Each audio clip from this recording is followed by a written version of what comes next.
अस्सलाम वालेकुम listeners and readers, मैं YouTube channel bold romantic novel में आपके लिए लेकर आई हूँ नावल रखेल। बहुत ही different marriage base rude hero के साथ इनोसेंट हीरोइन है और बहुत ही डिफरेंट स्टोरी। आज की एपिसोड बहुत ही रोमांटिक होने जा रही है। लिसनर्स, अपने कमेंट्स और लाइक का इज़हार ज़रूर कीजिए और बताइएगा कमेंट्स बॉक्स में कि आपको आज की एपिसोड कैसे लगी। जी तो चलते हैं आज की एपिसोड की जानिब। कबीरजादा ने उसे डराने के लिए थप्पड़ मारने की कोशिश की। सच में अलमारी से स्लीपिंग सूट निकालकर उसे थमाते हुए उसने शोही से आंखें मुटकाई। कबीरजादा उसे घूर कर रह गया। घूरना बंद करे और बनियान भी उतार लेना। उस दिन आपको मिलने आई थी, इसी बनियान में जनाब आराम फरमा रहे थे, बड़ी अम्मा की तरह।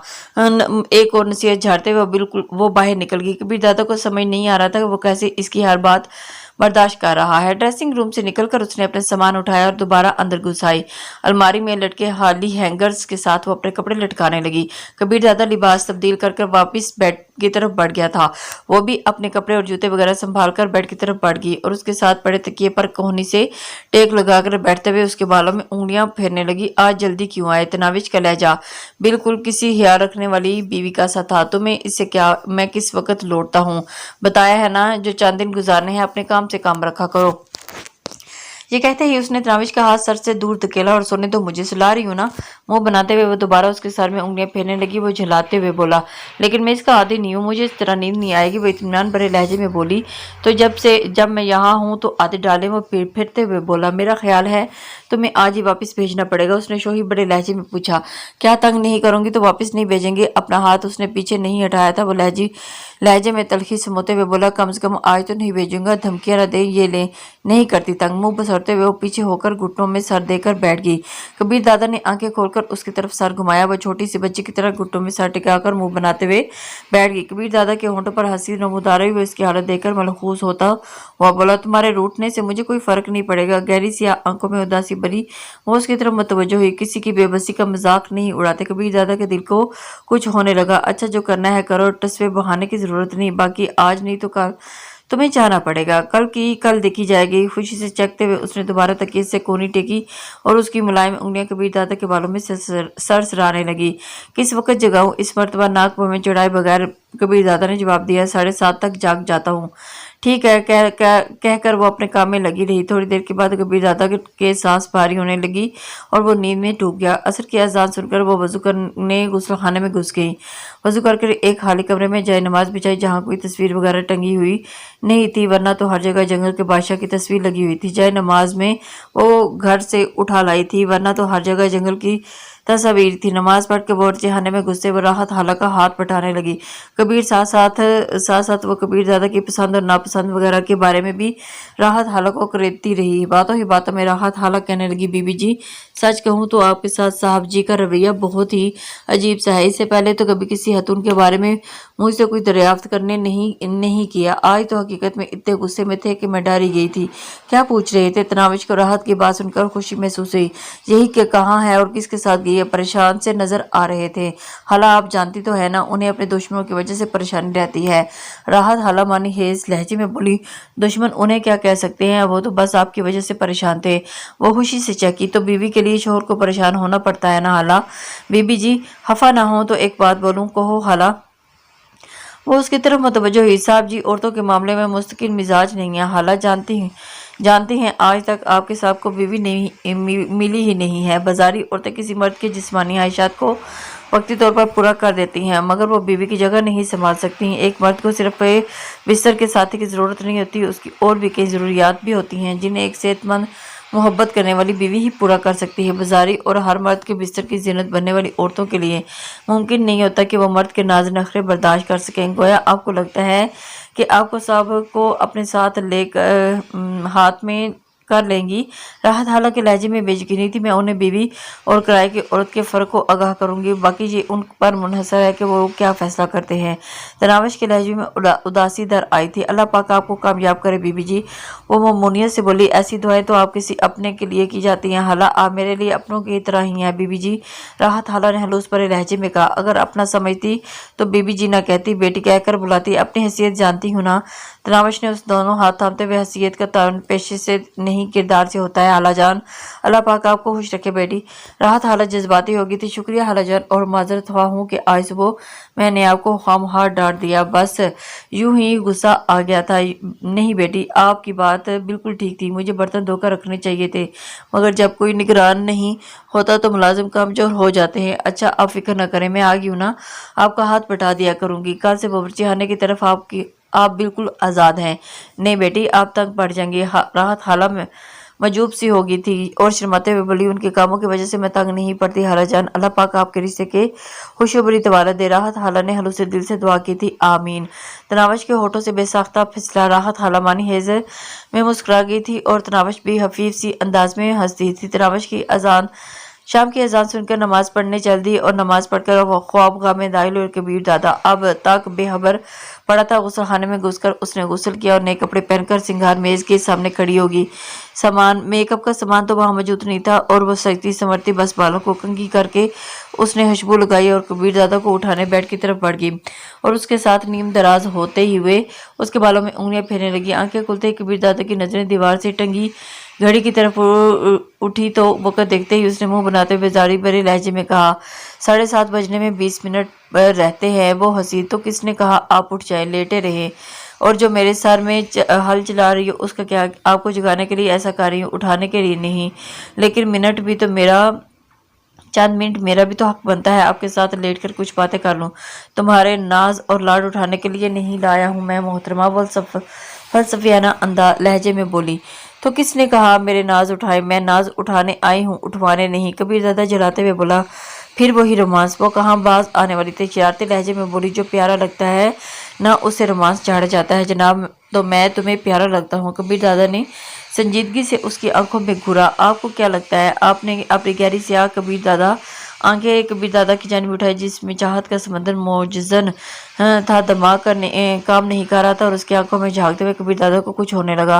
वो नजर चुराते हुए उठ बैठ गया, मगर उसके बेड छोड़ने से पहले तनावश ने उसे कंधे से पकड़कर पीछे खींचते हुए दोबारा तकिए पर लिटा दिया। अभी 7:30 नहीं बजे, आप बिस्तर को नहीं छोड़ सकते। ये चौंचले मुझे बिल्कुल पसंद नहीं समझी। कबीर दादा ने उसे दूर धकेलने की कोशिश की, मगर वो बुरी तरह उससे चिमट गई थी।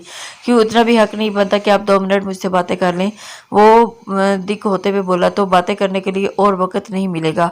किस वक्त मिलेगा? खाना खाकर आप घर से निकल जाएंगे और फिर मालूम नहीं 12 बजे लौटेंगे या इससे भी देर करेंगे। अलबत्ता वादा करें कि 10-11 बजे तक लौट आएंगे तो जाने देती हूँ। दिमाग दुरुस्त है तुम्हारा? कुछ ज्यादा ही नहीं पर पुर्जे निकालने शुरू कर दिए हैं। कबीर दादा को सचमुच में तप चढ़ गई थी। वो दूर हटो, उसने सख्ती से उसे दूर झटका। बस 5 मिनट और 7:30 बजे चले जाना। वो ढीठपन में से उससे चिमटी रही। उफ, उठने का इरादा तर्क करते हुए कबीर दादा ने सर पकड़ लिया था। उसके वहम गुमान में भी नहीं था कि एक ही दिन में वो इतनी बेतकल्लुफ हो जाएगी जैसे बरसों की आशना हो। कभी कभी तो उसे यूं ही महसूस होने लगता जैसे वो वाकई उसकी महबूबा हो। इतने ही तंग पड़े हैं तो ये लें, जाएं। वो उठते हुए उससे दूर हो गई थी। शुक्रिया। वो उठते हुए बोला, आप बराए मेहरबानी चंद दिन नाराज ही रहना। मगर इसके गुस्ल खाने में घुसते ही वो मुस्कुराते हुए उठी और ड्रेसिंग रूम की तरफ बढ़ गई और इसके लिए एक इस्त्रीशुदा सूट निकालकर उसने बाहर लटकाया और खुद खाना लेने चल दी। राहत हाला से बावर्ची खाने में ही नजर आई थी। हाला जान, आप जाएं, आराम करें। बताया था ना कि जब तक मैं जाऊं आप बावर्ची खाने की तरफ बेफिक्र हो जाएं। मगर बेटी, उसने बेफिक्रमंदी से कहना चाहा। तनावश का तकलामी करते हुए बोली, बहस को छोड़े हाला जान, मैं ये सब अपनी खुशी से कर रही हूँ। खुश रहो बेटी। और दुआ देते हुए वो बाहर निकल गई। तनावश चूल्हे पर तवा रखकर जल्दी जल्दी रोटियां डालने लगी। रोटियां पकाकर उसने खाने के बर्तन ट्रे में सजाए और ख्वाबगाह की तरफ बढ़ गई। राहत हाला ने उसे बताया था कबीर दादा खाना वगैरह कमरे में ही खाता था। डाइनिंग हॉल का वसी कमरा सिर्फ मेहमानों की आमद पर इस्तेमाल होता था और उसके खाने लगाने तक कबीर दादा भी तैयार होकर आ गया था और उसी वक्त तबाई पर रखे इंटरकॉम की घंटी बजी और कबीर दादा ने रिसीव उठाया।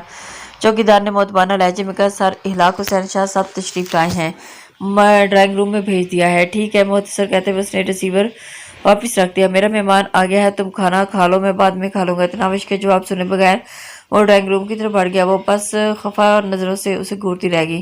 ख्वाबगाह से निकलते उसे दरवाजे से अंदर दाखिल होता हुआ इहलाक हुसैन नजर आया। उसके होंठों पर नदामत भरी मुस्कुराहट थी और कबीर दादा आगे बढ़कर उसे मुसाफा करते हुए कहा, बैठे शाह जी। शुक्रिया, कहते हुए उसने सोफे पर नशीस संभाली। भाभी नजर नहीं आ रही? हाँ, वो कमरे में आई। ये कहते उसने तनाविश को पुकारा। वो दरवाजे की दराज से आने वाले को झांक रही थी। कबीर दादा की आवाज़ सुनते ही उसने पीछे होकर सर दुपट्टे सर पर दुपट्टा दुरुस्त किया और दरवाज़ा खोलकर बाहर निकल आई। अस्सलाम वालेकुम भाईजान। करीब पहुंचकर उसने धीमे लहजे में इहलाक हुसैन को सलाम कहा। वालेकुम सलाम। इहलाक हुसैन ने उठकर उसके सर पर हाथ रखते हुए कहा, वैसे आप मेरी बेटी की हम उम्र हो, हम कबीर भाई की वजह से आपको भाभी कहना पड़ेगा। जी भाईजान। वो मुस्कुरा दी। आपकी शादी पर तो नहीं आ सका, आपने झटपट ही सब कुछ कर लिया। बहरहाल ये मेरी तरफ से हकीर सा तोहफा कबूल फरमा लें। इहलाक हुसैन ने खूबसूरत पैकिंग में लिपटा हुआ एक छोटा सा पैकेट उसकी तरफ बढ़ाया। इसकी कोई खास ज़रूरत तो नहीं थी भाईजान। ये कहते हुए उसने सवालिया नज़रों से कबीर दादा की तरफ देखा। उसके इस बात पे सर हिलाने पर उसने वो पैकेट पकड़ लिया। शुक्रिया भाईजान, जीती रहो।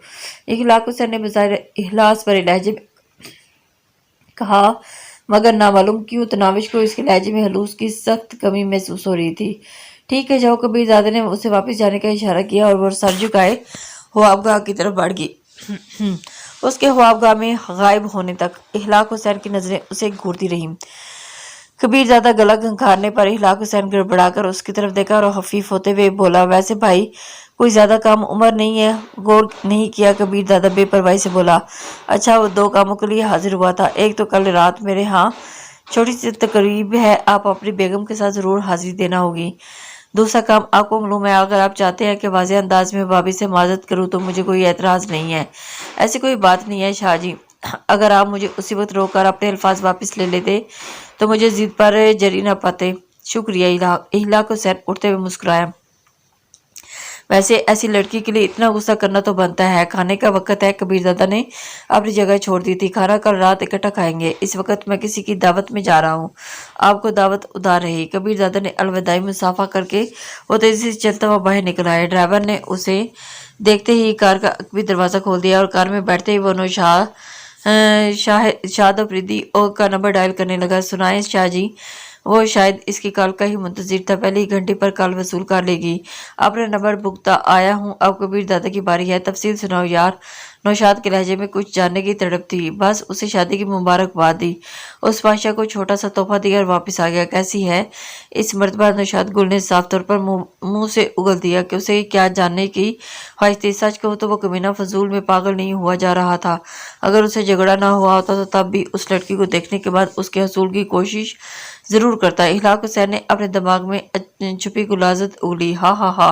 नौशाद गुल ने बुलंद कहका लगाया और अब तो रखेल को देखने की ख्वाहिश और बढ़ गई है। उम्मीद है कल रात की तकरीब में तुम्हारी ये हसरत बाकी नहीं रहेगी। नौशाद ने मुस्कुराते हुए कहा, शाह जी इन्हीं बातों ने तो हमें आपका मुरीद बनाया हुआ है। इखलाक हुसैन भी खुल खिलाकर हंस पड़ा था।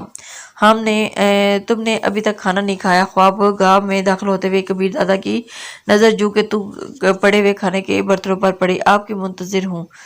कबीर दादा को मालूम था कि इससे बहस बेकार है। वो खामोशी से खाना खाने बैठ गया और एक ही दिन में तनाविश के साथ गुजारने के बाद उसे लगने लगा था कि जैसे वो उसे बरसों से जानता हो।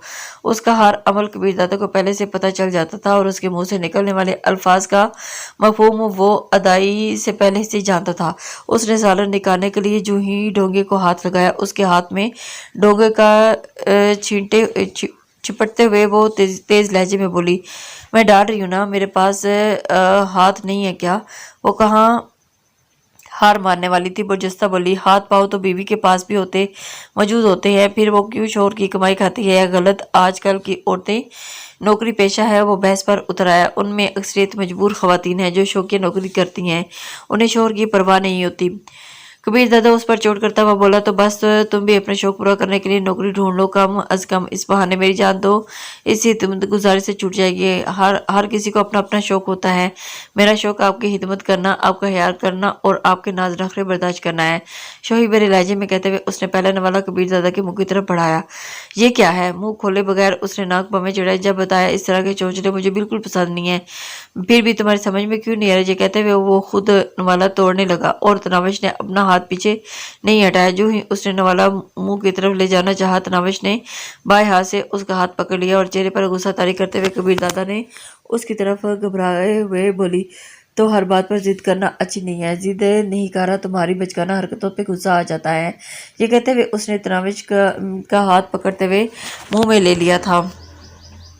तनाविश ने अपने दोनों हाथों से कबीर दादा का दायां हाथ पकड़ा और अपने मुंह की तरफ ले जाने लगी। ये क्या बेहूदगी है। कबीर दादा ने उसे रोकने की वाजबी कोशिश की, मगर तनाविश ये क्या जो मुंह मान जाए, और अपना सर झुकाए उसने कबीर दादा के हाथ में जो मौजूद नवाला अपने मुंह में ले लिया और उसके साथ ही उसकी उंगलियां भी मुंह में डाल ली थी। नवाला चबाते हुए शोही से बोली, जो बच्चे प्यार की जुबान नहीं समझते उनसे जबरदस्ती काम लेना पड़ता है। कबीर दादा ने उसे गुस्सीली नजरों से घूरता रह गया था। वह शरारती लहजे में बोली, अब खुद खाना शुरू करे, मुझे भी दूसरे नवाले की उम्मीद न रखना। ना चाहते हुए कबीर दादा के होठों पर मुस्कुराहट नमूदार हुई। अगर मैं कहूँ कि सारा खाना ही तुम्हारे हाथों से खाना है फिर? सच? वो जैसे खुशी से खिल उठी। उसके साथ लगते हुए बरफ्तगी से बोली, मैं हाजिर हूँ। ये कहते हुए उसने दूसरा नवाला कबीर दादा के होंठों की तरफ बढ़ाया। उसने बेसाख्ती से खुशी से कबीर दादा को हैरान कर दिया। हलूस किसी तारुफ का मोहताज नहीं हुआ करता। मोहब्बत को इज़हार की हाजत नहीं रहती। चाहत अल्फाज का सहारा नहीं लेती। इश्क की खुशबू की तरह नजर आए बगैर वो अपने मौजूदी का यकीन दिलाया करता है, और फिर प्यार फूल की तरह गूंगा होकर भी अपनी कशिश में जकड़ लेता है। कबीर दादा ने इसकी शरारती लहजे को देते हुए मजाक किया था, मगर तनाविश के चेहरे पर उमड़ पड़ने वाली बेपाया खुशी ने उसे मसरूर कर दिया, और उसके शहर से तब बाहर आया था जब तनाविश ने अपने हाथों से खाना खिला चुकी थी। अच्छा अब बस करो, खुद भी दो नवाले ले लो। पानी का गिलास उठाते हुए उसने सैर हो जाने का ऐलान किया। वो खुशी से चौंकी, मुझे तो लग रहा है कि ये सारा खाना मेरे ही पेट में गया है। कबीर दादा ने मुंह बनाया, अहमकों के सींग तो नहीं होते। वो शोही से गुनगुनाई, एक अहमक कहना कोई बड़ा इल्ज़ाम नहीं। दुनिया वाले दिल वालों को और भी कुछ कहते हैं। क्या तुम्हें हकीकत में ऐसा लगता है कि तुम्हें मोहब्बत क्या तो मजबूर होकर ले आया हूँ? कबीर दादा एकदम संजीदा हो गया था। वो फीकी मुस्कुराहट से बोली, एन के खुशी से मर न जाते अगर एतबार होता। जी तो आपको आज